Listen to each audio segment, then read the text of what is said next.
Welcome back, guys. Today, we're diving into the intriguing world of facts about Indian history. Stick around, it's going to be an enlightening journey. Let's get started. Indus Valley Civilization. Flourishing between 3300 and 1300 BCE, this enigmatic civilization nestled along the banks of the Indus River, captivating archaeologists and historians alike. Imagine bustling cities like Mohenjo-daro and Harappa, meticulously planned with advanced drainage systems, brick-lined streets, and intricate architecture. The Indus people were pioneers in urban planning, boosting a writing system that remains undeciphered to this day. Thriving on agriculture and trade, they crafted exquisite pottery, seals, and jewelry. The Great Baath, a colossal water tank, hints at a society that valued cleanliness and possibly ritualistic practices, yet the mysteries abound. What led to their decline? Theories range from environmental changes to tectonic shifts. It's a reminder that even amidst their sophistication, the Indus Valley civilization faced challenges. So, as we unearth the remnants of this ancient world, let's marvel at the ingenuity of a civilization lost in time, leaving behind echoes of an extraordinary legacy that continues to captivate our imaginations. Vedic Period, a crucial chapter in the grand narrative of Indian history. Spanning from 1500 to 500 BCE, this era is defined by the sacred texts known as the Vedas. Amidst the pastoral landscapes of the Indian subcontinent, the Vedic people composed hymns and rituals, laying the foundation for Hinduism. During this time, society was organized into four varnas, or social classes, shaping the structure of ancient Indian communities.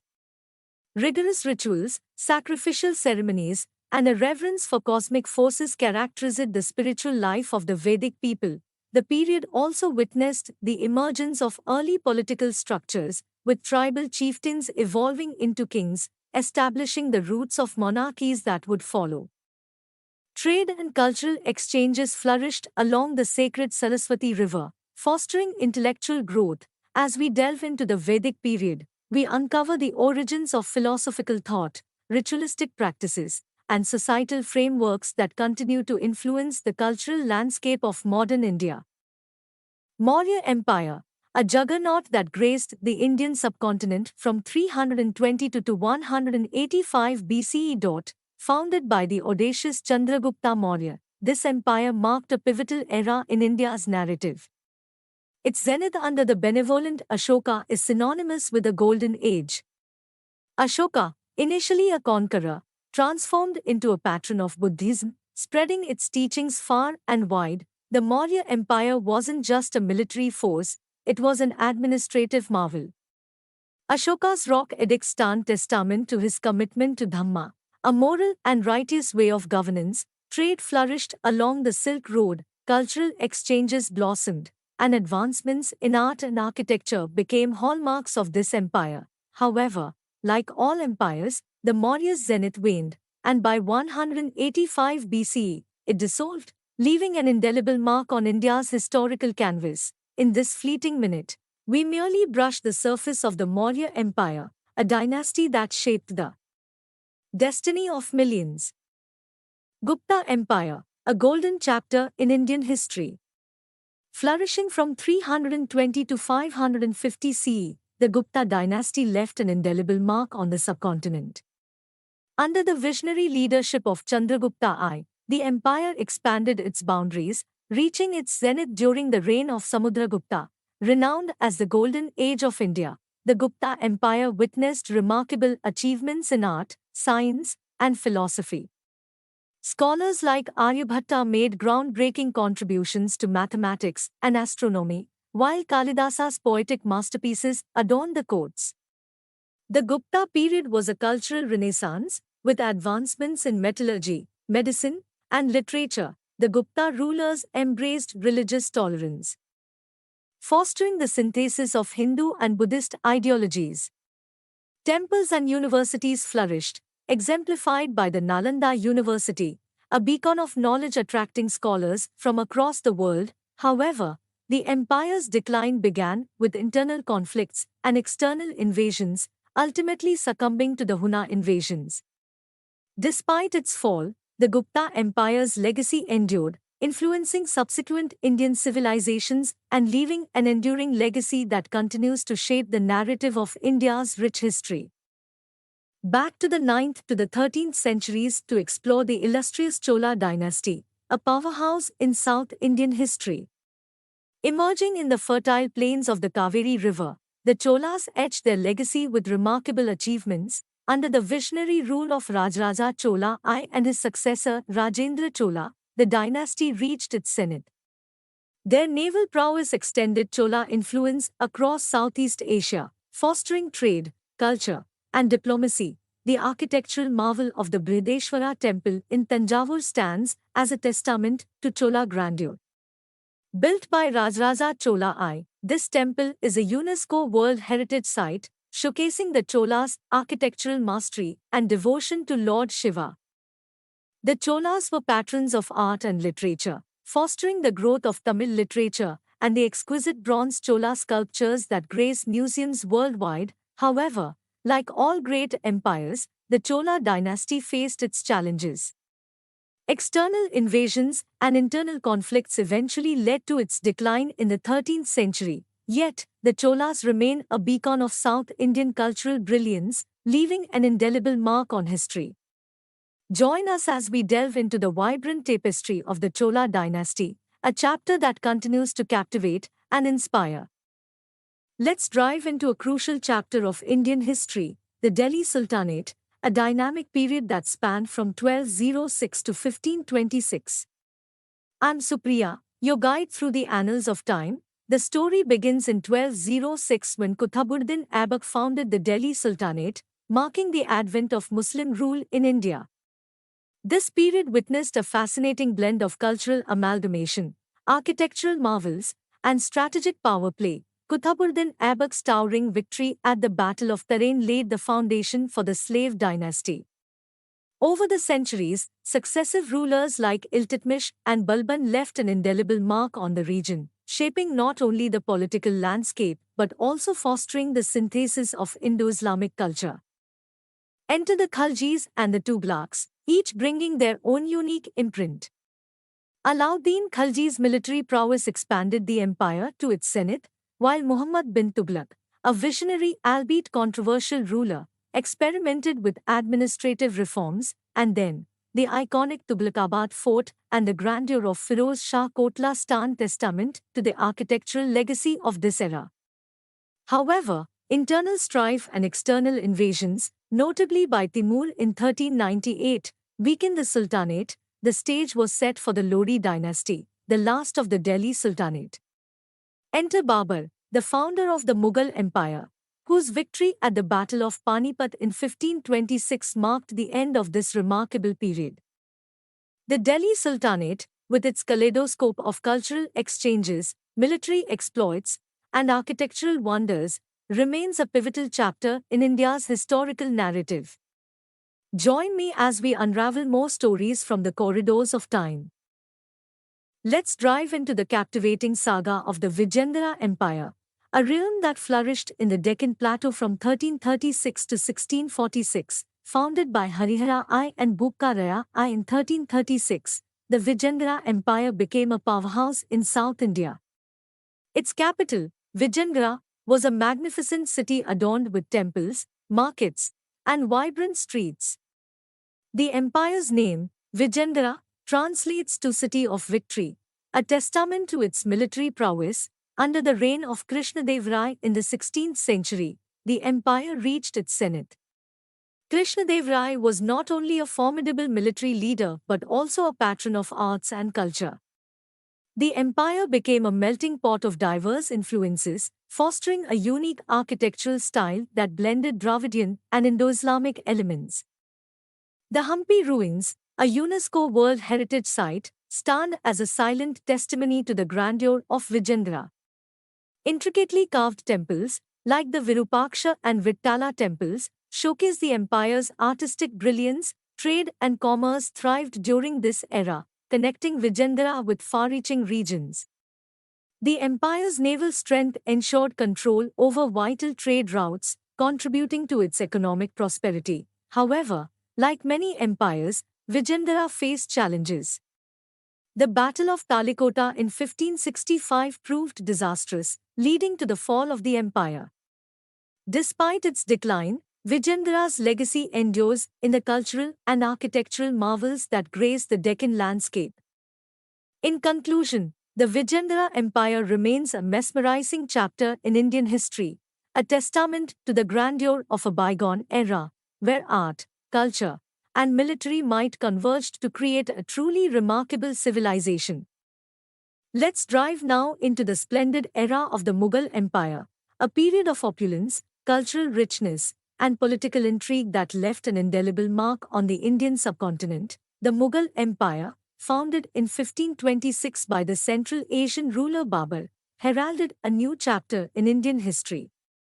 Babur's victory at the Battle of Panipat marked the establishment of Mughal rule, setting the stage for one of the most captivating dynasties in the region. Under the leadership of Akbar the Great, the empire reached its zenith. Akbar, known for his policy of religious tolerance and administrative brilliance, fostered a cultural renaissance. Art and architecture flourished during this period, giving rise to iconic structures like the Taj Mahal, a testament to Mughal grandeur. The empire continued to prosper under Jahangir and Shah Jahan, but it was during Aurangzeb's rule that the zenith began to wane. His strict policies led to internal strife and external conflicts, sowing the seeds of the empire's decline. As the 18th century dawned, the Mughal Empire faced challenges from regional powers and European colonial forces. The British East India Company, in particular, gained influence, gradually diminishing the Mughals' authority. By 1857, the last Mughal emperor, Bahadur Shah II, found himself at the center of the Indian Rebellion, also known as the Sepoy Mutiny. The uprising marked the end of the Mughal Empire, symbolizing a significant shift in India's political landscape. Although the empire's formal rule concluded in 1857, its legacy endures in India's art, architecture, and cultural amalgamation. Join me in marveling at the splendors and complexities of the Mughal Empire, a chapter that continues to captivate and inspire us to this day.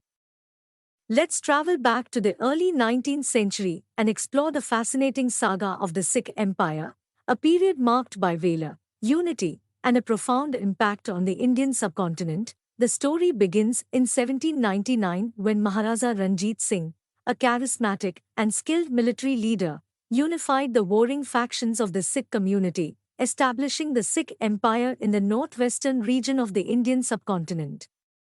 With Lahore as its capital, the empire swiftly expanded, encompassing significant parts of present-day Pakistan and northwest India. Ranjit Singh, often referred to as the Lion of Punjab, was not only a military genius but also a visionary ruler. He fostered a secular and inclusive administration, ensuring the protection of religious freedom for Sikhs and non-Sikhs alike. This policy of religious tolerance became a hallmark of the Sikh Empire. Under Ranjit Singh's rule, the empire reached its zenith, known for its military prowess, economic prosperity, and cultural renaissance. The Sikh Empire became a formidable force, with the famous Sikh Khalsa army earning respect for its discipline and courage on the battlefield. However, the empire faced internal challenges after Ranjit Singh's death in 1839. Political intrigues and external pressures from the British East India Company led to the Anglo-Sikh Wars in the mid-19th century. Despite valiant efforts by Sikh forces, the British emerged victorious. Annexing the Sikh Empire in 1849, the fall of the Sikh Empire marked a turning point in Indian history, paving the way for the consolidation of British power on the Indian subcontinent. Nevertheless, the legacy of Maharaja Ranjit Singh and the Sikh Empire endures, remembered for its resilience, cultural contributions, and the spirit of the Sikh community. The British East India Company. Imagine a time, the early 17th century, when trade winds carried more than just goods across the oceans. Enter the British East India Company, a formidable force that transcended commerce, shaping the destiny of a subcontinent. Established in 1600, the company was initially formed for trade, but its ambitions grew, and so did its influence. Armed with ships and an army, it extended its grasp over Indian territories. The Battle of Plassey in 1757 marked a turning point, where the company's forces, led by Robert Clive, secured control over Bengal. This victory laid the groundwork for the company's increasing dominance in India. As the years passed, the British East India Company became not just a trading entity but a de facto ruler. The infamous doctrine of lapse, annexations, and policies that favored the company's interests led to widespread discontent. The economic exploitation and the introduction of land revenue systems fueled discontent among the Indian population. The 19th century saw the company face challenges on multiple fronts. The Indian Rebellion of 1857, often termed the First War of Independence, shook the foundations of British rule. In the aftermath, the British Crown assumed direct control, and the British East India Company, symbolizing an era of corporate imperialism, ceased to exist. The legacy of the British East India Company endures in India's historical narrative, a complex tale of commerce, power, and a pivotal transition from trade to territorial control. Join me as we delve deeper into the impact and echoes of this influential chapter in Indian history. In the annals of Indian history, the year 1857 stands out as a watershed moment, marked by a seismic event that echoed through the corridors of power and transformed the destiny of a subcontinent. This was the year of the Sepoy Mutiny, a revolt that shook the foundations of British colonial rule in India. The sparks of discontent had been smoldering for years, fueled by a potent mix of cultural, religious, and economic grievances. The Indian soldiers, known as sepoys, serving in the British East India Company's army, found themselves at the epicenter of this brewing storm.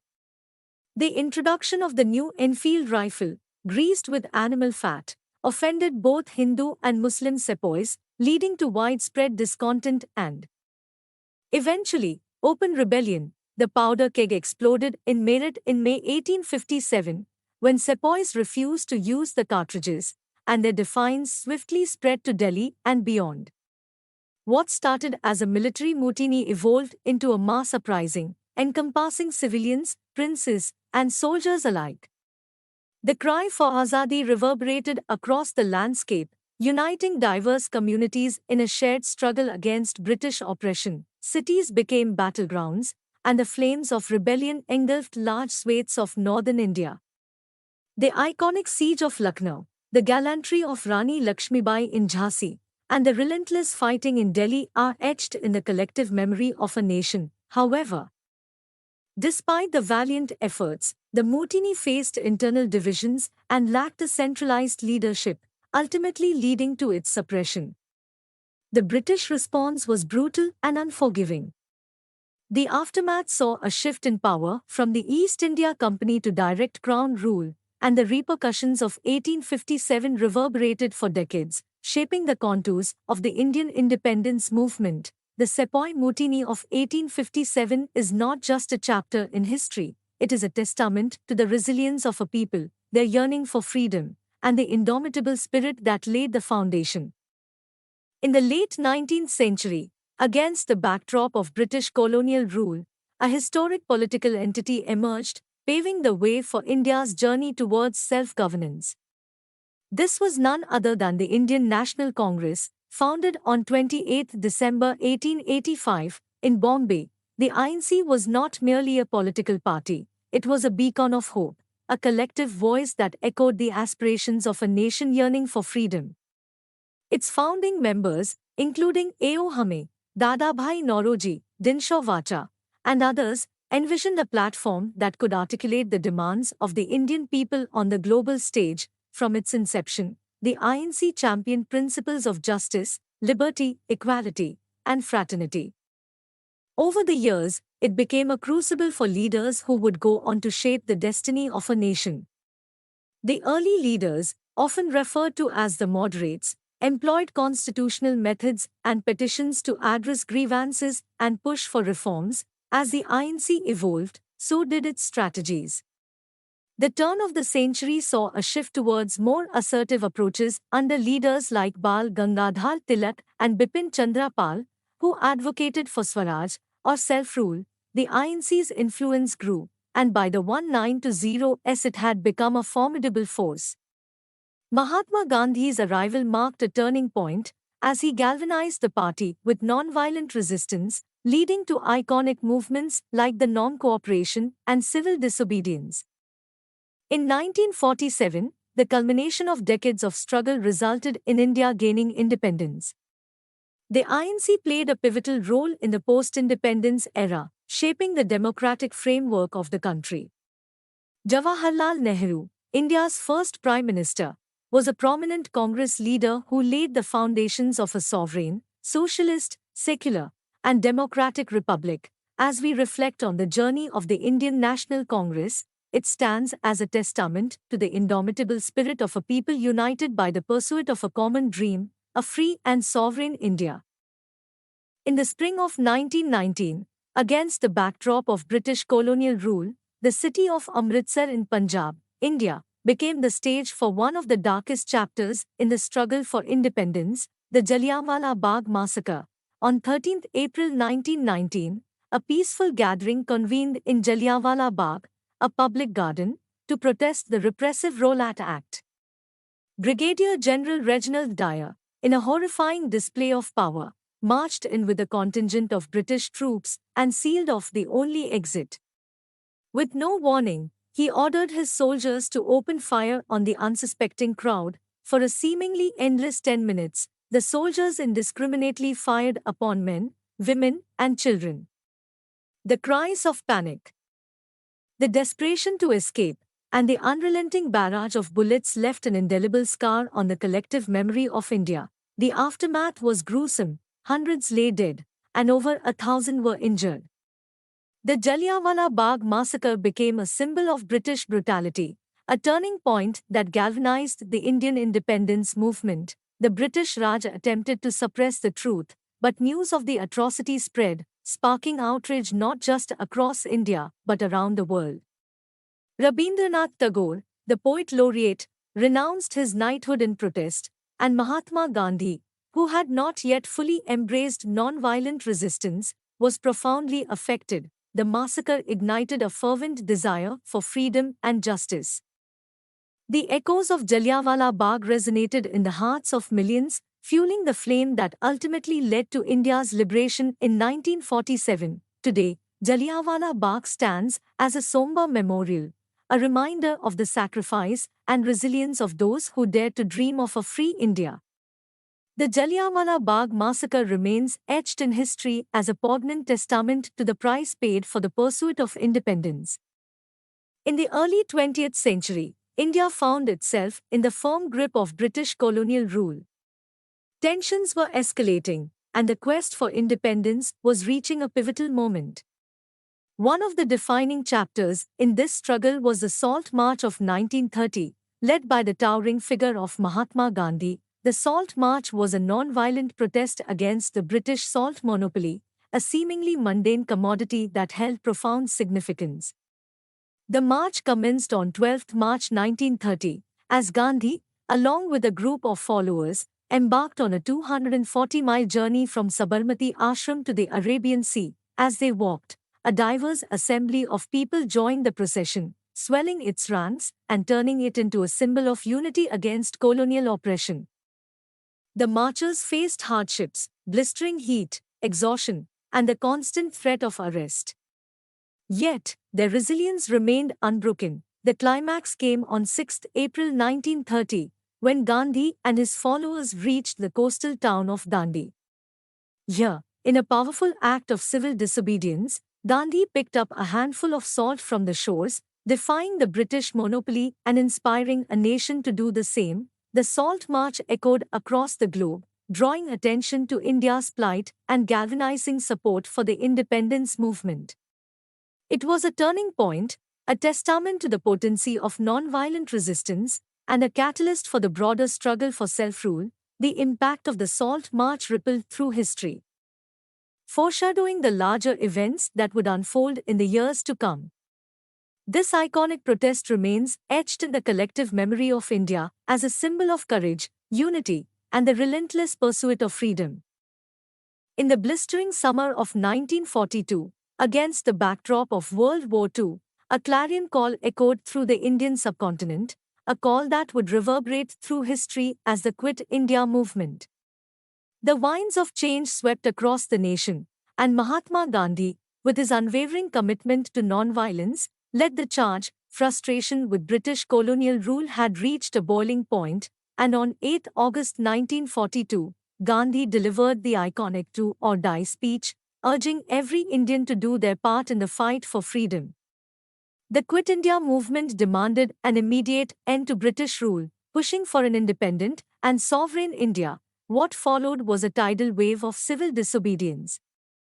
Protesters took to the streets, students left classrooms to join the cause, and leaders from various political backgrounds united in a common purpose. The British responded with a heavy hand, arresting thousands, including prominent leaders like Jawaharlal Nehru and Sardar Patel. The Quit India movement marked a turning point in India's struggle for independence. It was a mass uprising, a groundswell of ordinary people asserting their right to self-determination. The sacrifices made during those turbulent times fueled the flames of independence. Though it faced severe repression, the Quit India movement sowed the seeds of freedom. It galvanized the spirit of a nation, leaving an indelible mark on the journey toward independence.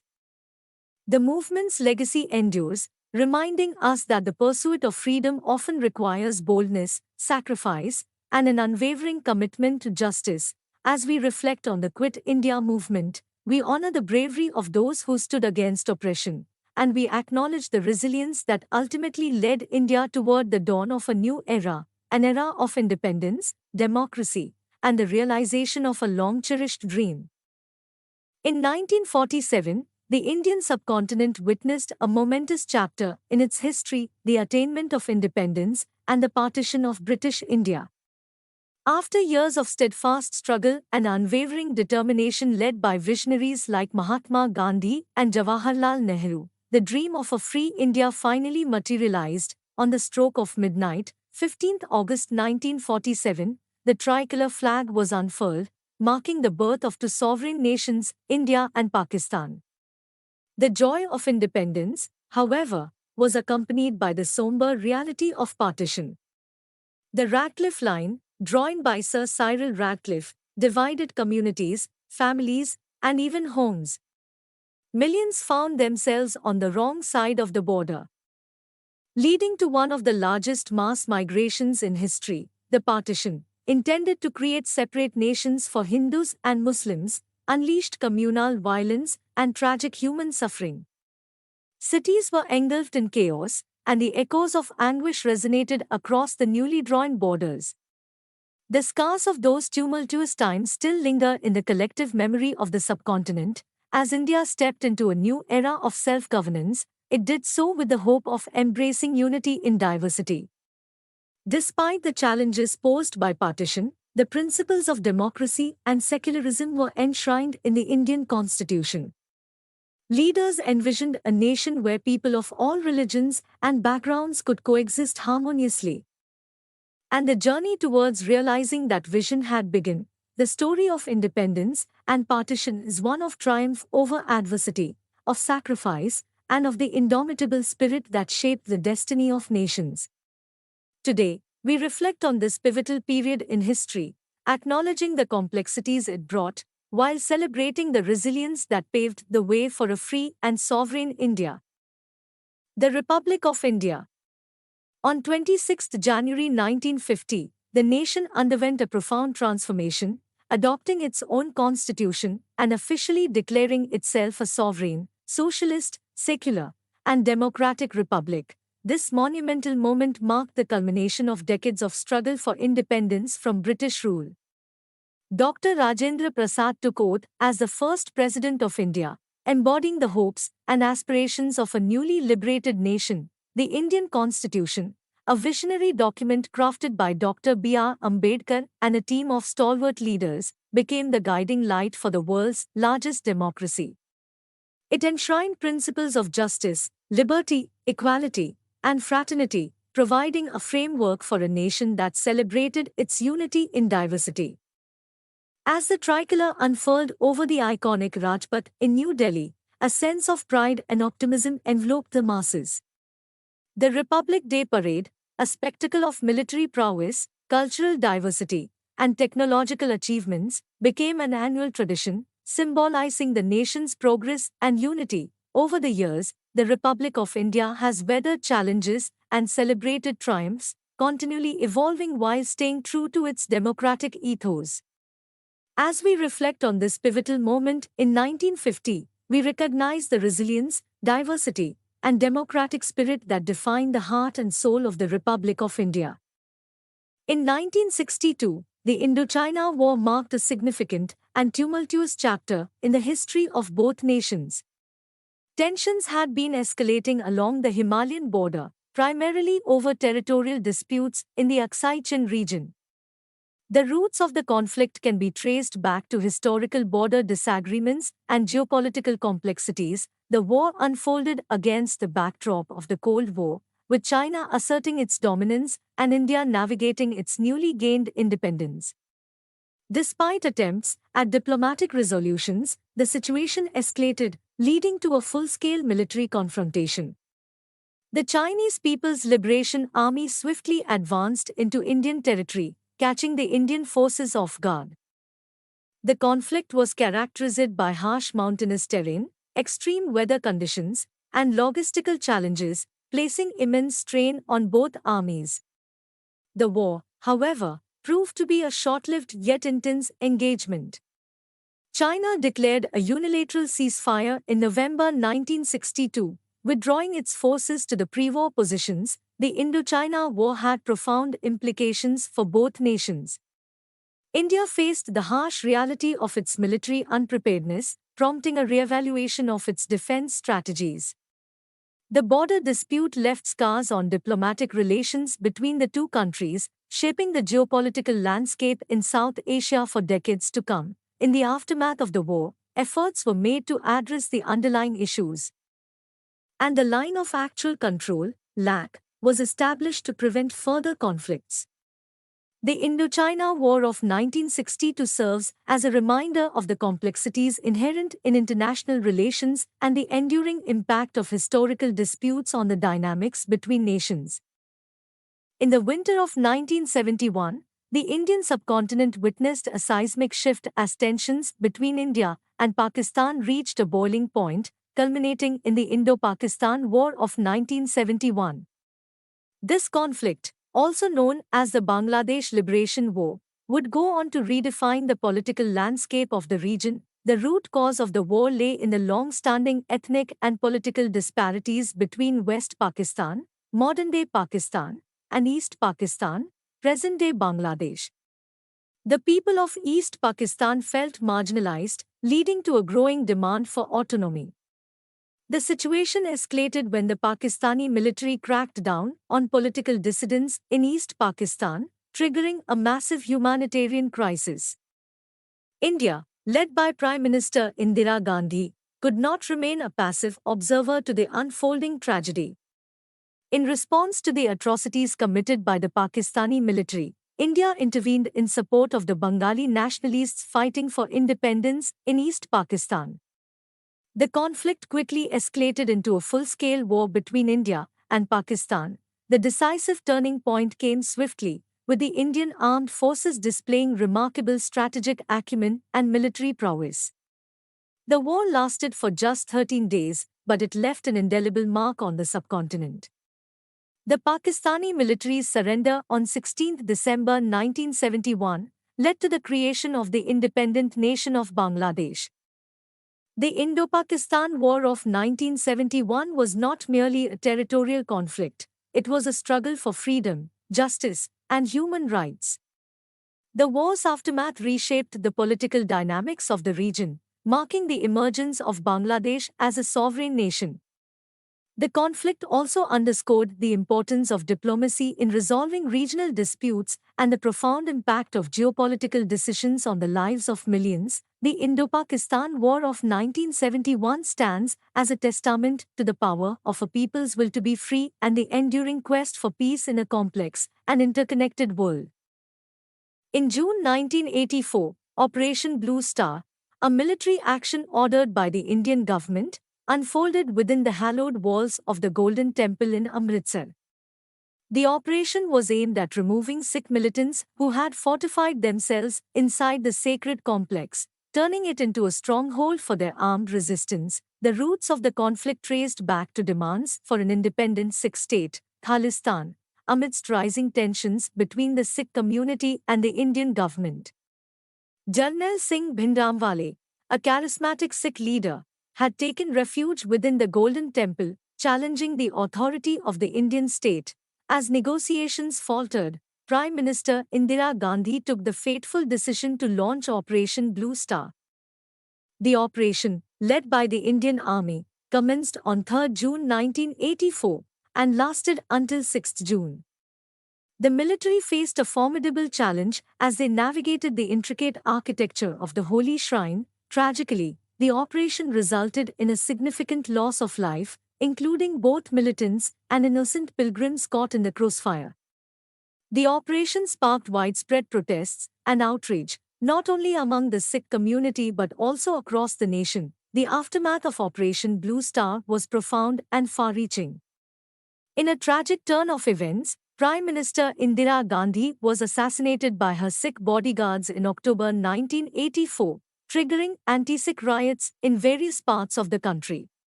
Operation Blue Star remains a controversial and deeply sensitive chapter in Indian history. It raised questions about the balance between national security and the sanctity of religious sites, leaving a lasting impact on the socio-political landscape of India. The scars of those days are still felt today, emphasizing the need for open dialogue and understanding to heal the wounds of the past. As we reflect on Operation Blue Star, it serves as a poignant reminder of the complexities inherent in the pursuit of peace and security. In 1991, India ushered in a transformative era known as economic liberalization, marking a watershed moment in the nation's economic history. Faced with a severe balance of payments crisis and the need for financial reforms, the government under Prime Minister P.V. Narasimha Rao, with Dr. Manmohan Singh as the finance minister, initiated a series of bold policy changes. This economic liberalization was a departure from the traditionally closed and regulated economy, embracing market-oriented reforms to encourage private sector participation and foreign investments. Key measures included reducing industrial licensing, dismantling trade barriers, and opening up various sectors to foreign direct investment. The dismantling of the License Raj, a complex system of permits and regulations, paved the way for a more competitive and dynamic business environment. Reforms also targeted the banking and financial sectors, leading to the establishment of private and foreign banks and the introduction of modern banking practices. One of the cornerstones of liberalization was the shift towards a market-driven exchange rate system, fostering flexibility and adaptability in response to global economic trends. Additionally, the reduction of import tariffs and the encouragement of export-oriented industries aimed to integrate India into the global economy. The effects of economic liberalization were profound. India experienced significant economic growth, an expansion of the middle class, and a surge in foreign direct investment. Technological advancements and the information technology boom further propelled the nation onto the global stage. However, the liberalization journey was not without challenges. The shift posed socio-economic challenges, including issues of income inequality and the need for inclusive growth. Nonetheless, economic liberalization laid the foundation for India's emergence as a key player in the global economy. In 1999, the Kargil War unfolded as a defining chapter in the history of India and Pakistan. Nestled high in the Himalayan region of Kargil, the conflict arose over territorial disputes and infiltration by Pakistani forces into Indian territory. The rugged terrain and freezing temperatures set the stage for a challenging battleground. The Kargil War marked a departure from the traditional Indo-Pak conflicts, catching both nations and the international community off guard. Pakistani soldiers disguised as militants infiltrated the line of control, LOC, leading to a full-scale military engagement. The conflict erupted during the summer months, making the harsh conditions even more grueling for the soldiers on both sides. India's response was swift and determined. The Indian Armed Forces launched Operation Vijay to reclaim the strategic peaks that had been infiltrated. The conflict showcased the valor of the soldiers who fought tirelessly against steep odds, battling not just the enemy but also the unforgiving mountainous terrain. The war took a toll on both sides, with soldiers facing extreme hardships. The conflict, however, witnessed remarkable acts of bravery, including the daring feats of the Indian Air Force in high-altitude operations. As the world watched, tensions escalated, and diplomatic efforts were put to the test. Ultimately, India's resolute response led to the successful eviction of Pakistani forces from the contested areas.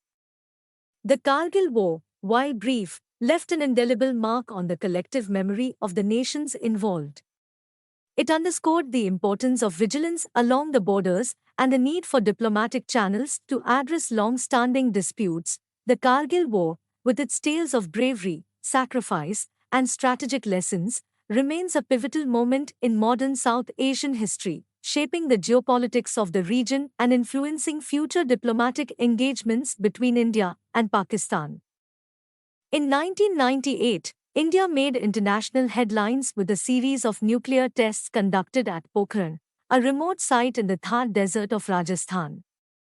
Codenamed Pokhran II, these tests marked a pivotal moment in India's history and had far-reaching consequences both domestically and globally. The decision to conduct nuclear tests was driven by strategic and security considerations. India faced increasing concerns about its national security, and the tests were seen as a demonstration of the country's nuclear capabilities.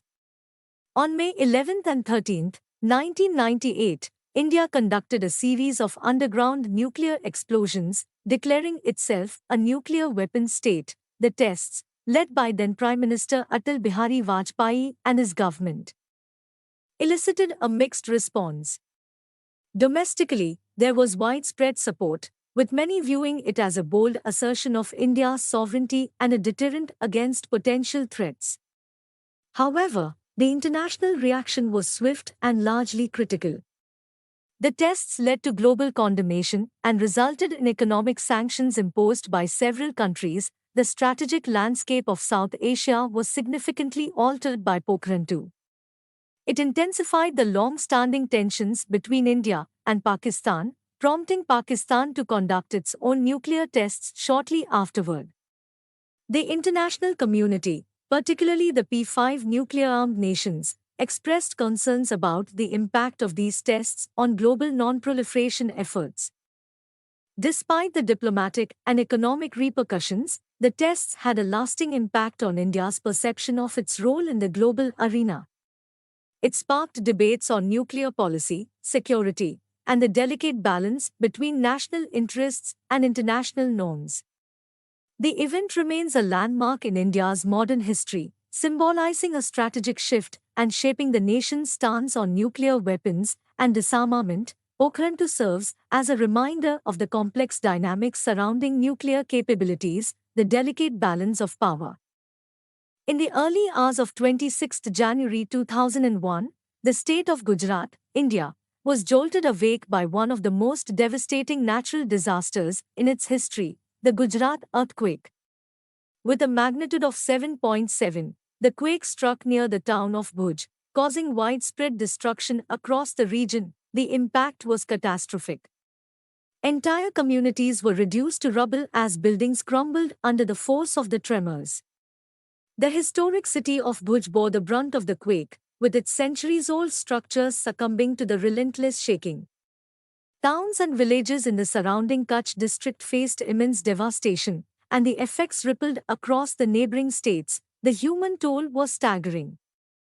Thousands lost their lives, and tens of thousands were injured, grappling not only with physical wounds but also the emotional trauma of witnessing their homes and livelihoods reduced to debris. The earthquake's epicenter was in a densely populated area, exacerbating the challenges faced by rescue and relief efforts. In the aftermath, the resilience of the people of Gujarat shone through.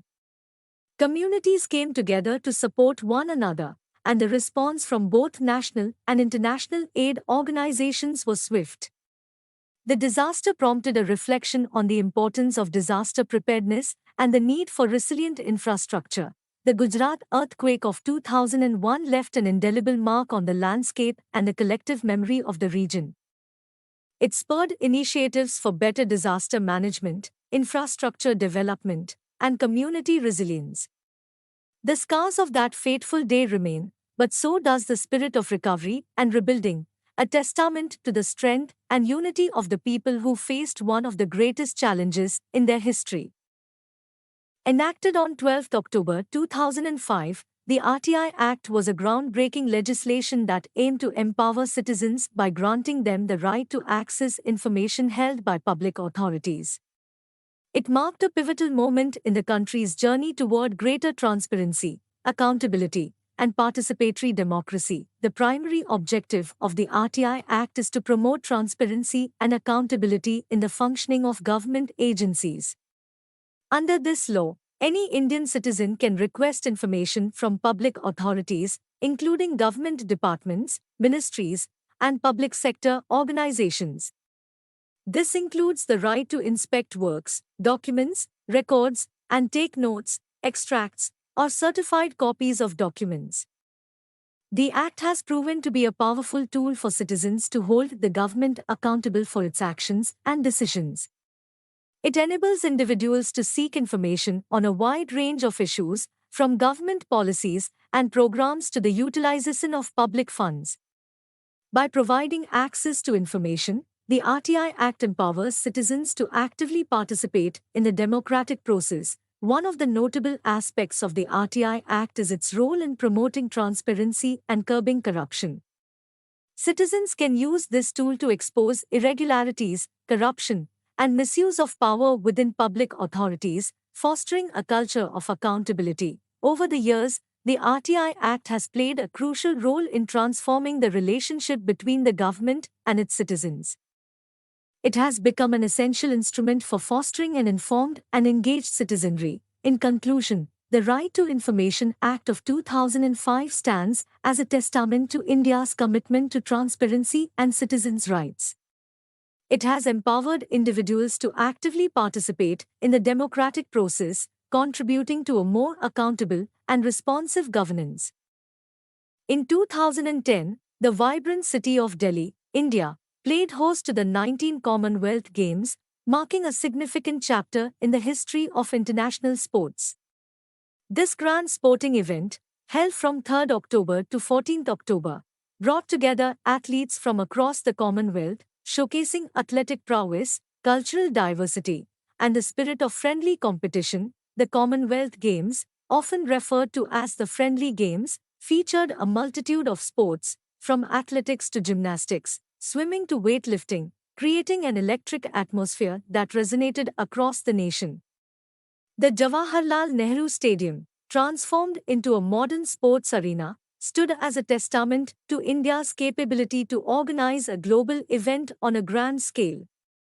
One of the defining moments of the Games was India's exceptional performance, with athletes securing a historic medal tally.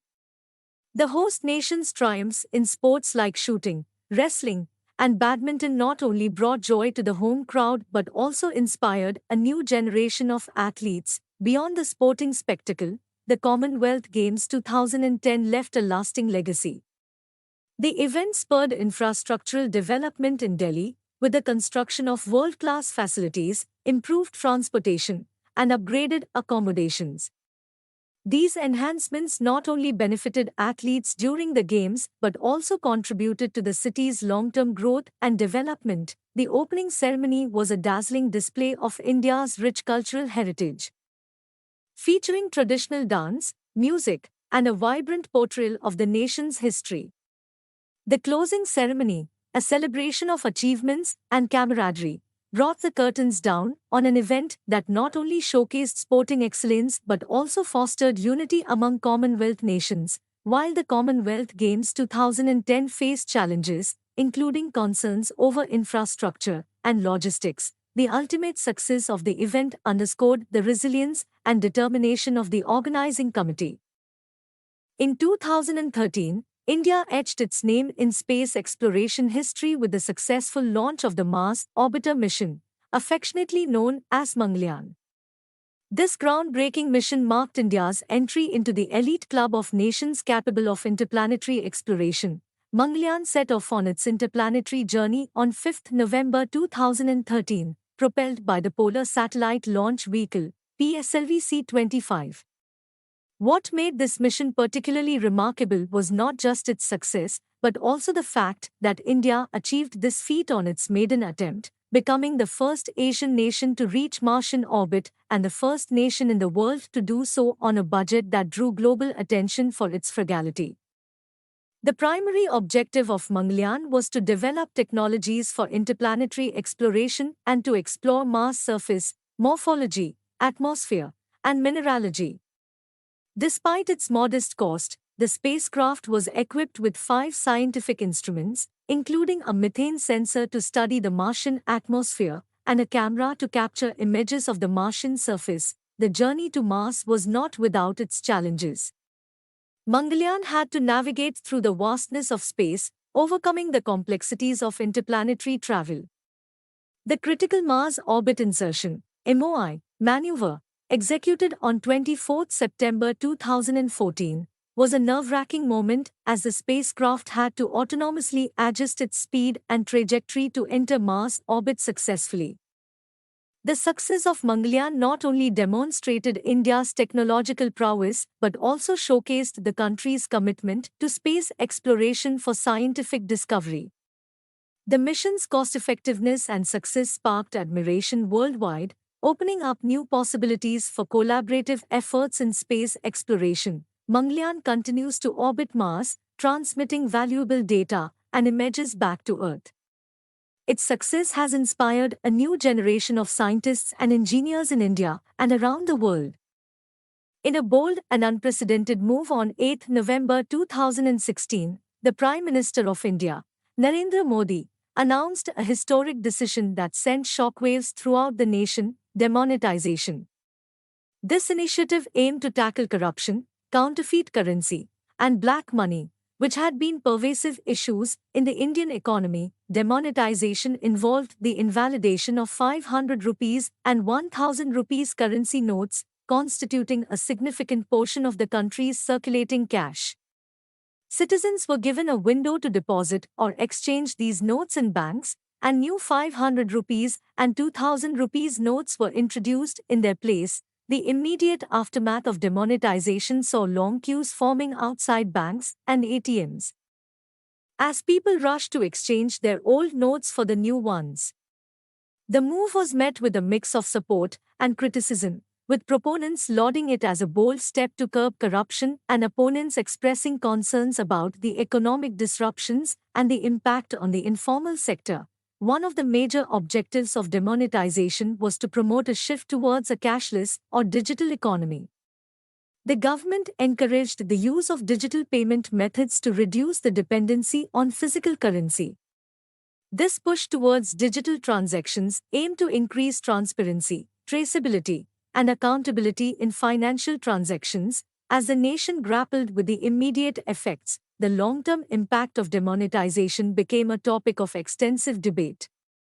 While there were short-term disruptions in sectors relying heavily on cash transactions, supporters argued that the move would pave the way for a cleaner, more transparent economy in the future. Demonetization also had political implications, with the Prime Minister emphasizing the need to fight against corruption and black money. The move was seen as a significant step in the government's broader efforts to reform the Indian economy. It remains a defining moment in recent Indian economic history, sparking conversations about the balance between economic reform and the challenges posed by such sweeping measures. In conclusion, demonetization in 2016 was a watershed moment in India's economic landscape, triggering both praise and criticism. Its impact on the economy, society, and the future trajectory of financial policies continues to be a subject of scrutiny and analysis. In 2019, India witnessed a historic and transformative moment with the abrogation of Article 370. This constitutional provision had granted special autonomy to the region of Jammu and Kashmir, a status unlike any other state in the country.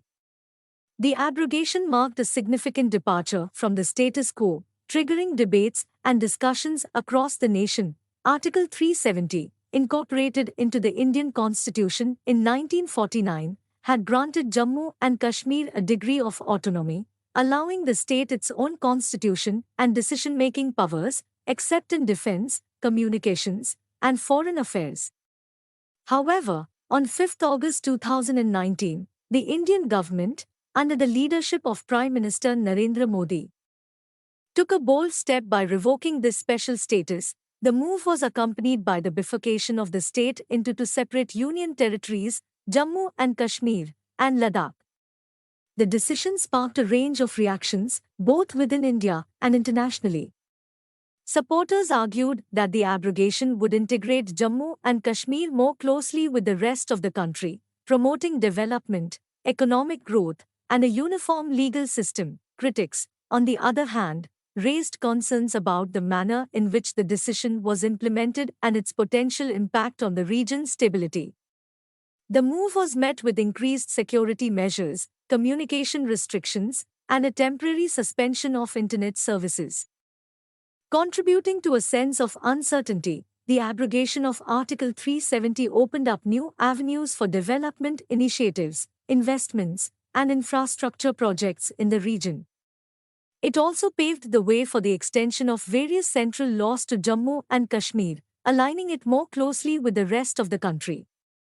The decision remains a subject of ongoing discussion, reflecting the complexities and sensitivities surrounding the issue.